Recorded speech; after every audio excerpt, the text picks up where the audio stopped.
Shawit Nera was just 17 years old when the war in Tigray broke out in November of 2020. She was a resident of Tigrai in western Tigray, a grade 12 student, and lived with her parents and 4 siblings in the small town. On November 9, she says the Fano came into the city and started to separate families and kill innocent civilians. Shawit says that was the last time she saw her family members. There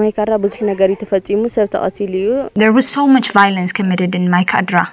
There were so many dead. They were selectively killing Tigrayans. I was separated from my family the day they came to the village. I'm the last born in my family. Shawit says that after she was separated from her family, she started to travel northeast to Shiranda Selasa. She says the journey took days of travel on an empty stomach. After I left Maikadra, I had to walk on foot to Rawian. I was alone. I just joined any group of people I could find and traveled along with them. It took me 17 days to walk to Shira, but days later, the enemy came there as well. So we had to walk another 12 days to reach Maqala. We took a short break in Agba, in Tembin. People would give us what they had, but we usually walked on an empty stomach. Shawit says that after some time she had finally been able to locate her parents, who were also separated with her father in Sudan and her mother in Addis Ababa. But now, due to the siege that has practically severed Tigray from the world, she has not been able to communicate with them in a year. And worse yet, she is still to locate her 4 brothers. I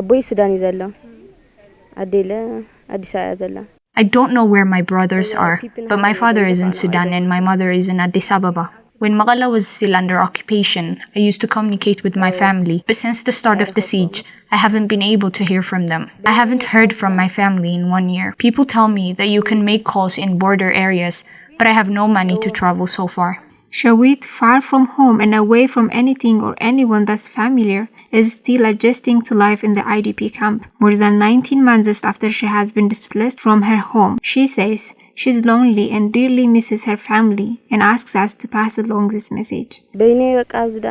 I'm alone here. I live alone in a plastic room there. I miss my brothers. I always think about them. Mother, father, how are you? I'm fine here, but I miss you so dearly.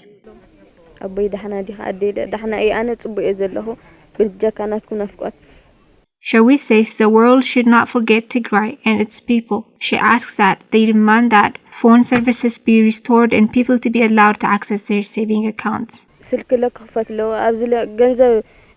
Phones should work. People should be able to reach out to their family members.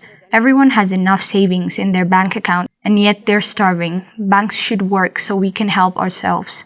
The humanitarian situation in Tigray continues to claim the lives of many, but what may be equally devastating is that many of these stories are unraveling in darkness, as the telecommunications blackout keeps their stories hidden.